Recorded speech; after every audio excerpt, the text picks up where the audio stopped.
In 2025, there are 42 active wars, according to the UCDP-ACLED datasets.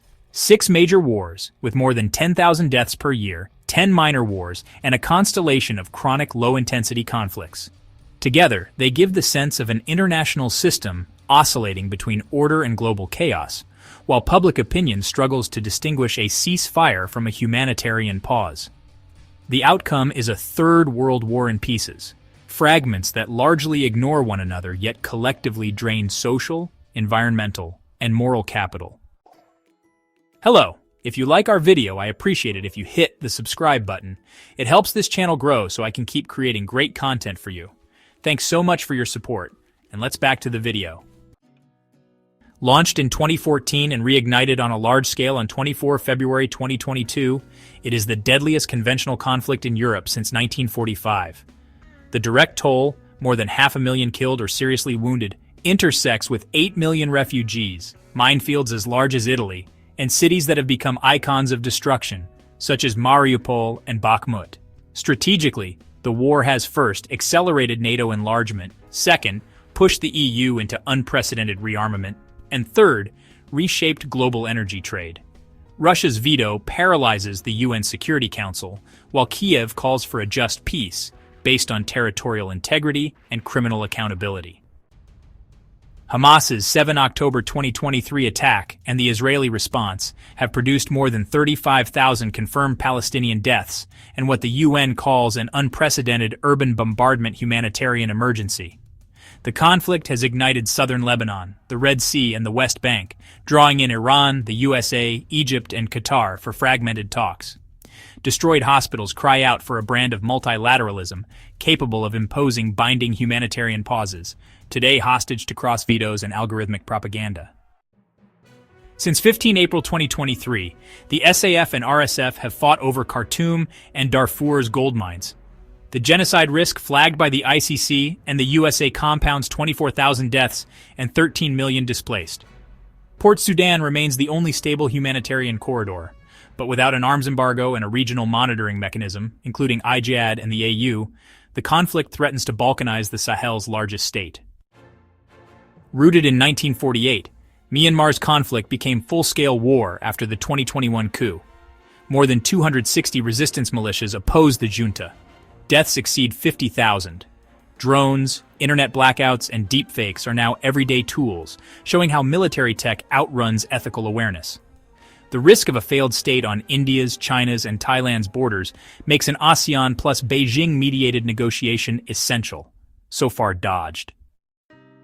Since 2002, groups allied to al-Qaeda and Daesh have terrorized Mali, Niger, Burkina Faso, and Nigeria, 90,000 documented deaths, an estimated 500,000 when hunger and disease are included. A chain of coups has expelled French and UN missions. Ex-Wagner contractors sell protection for mining concessions. The conflict is a laboratory where climate and security fuse. Every dried-up well becomes a trigger for ethnic gunfights.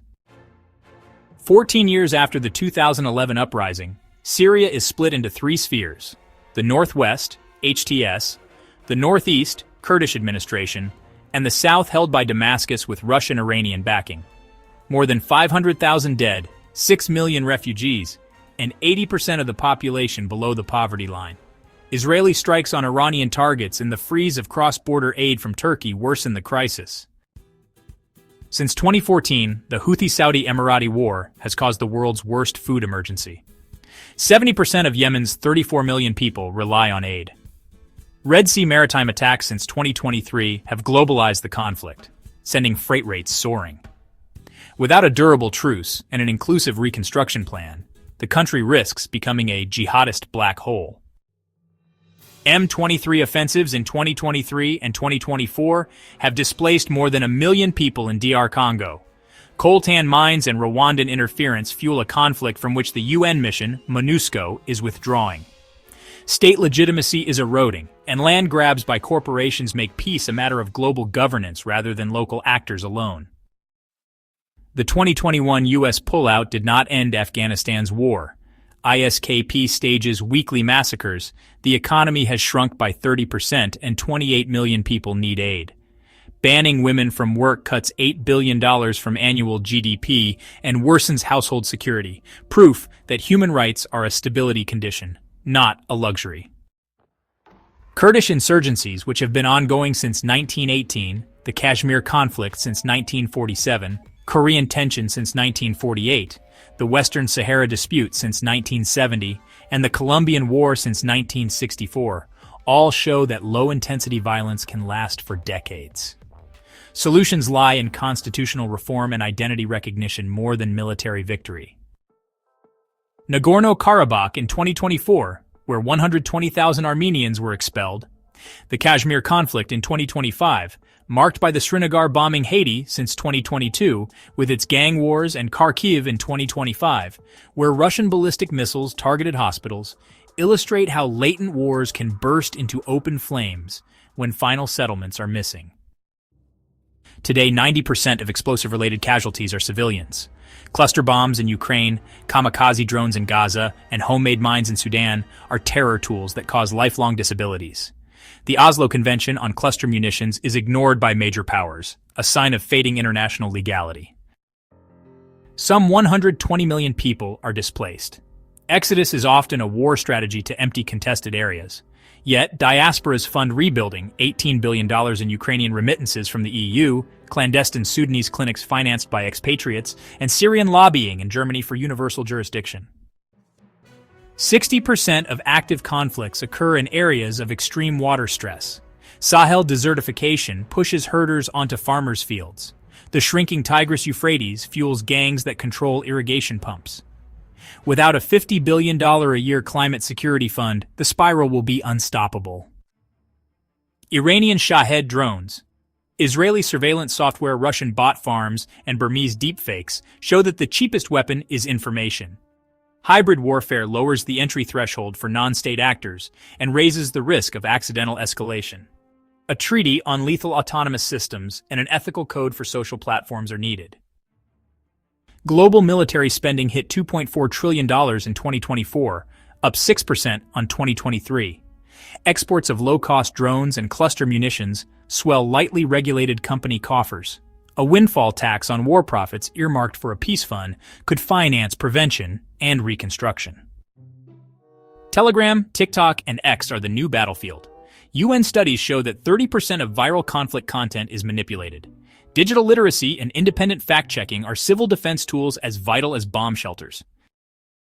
The UN retains moral but not coercive authority.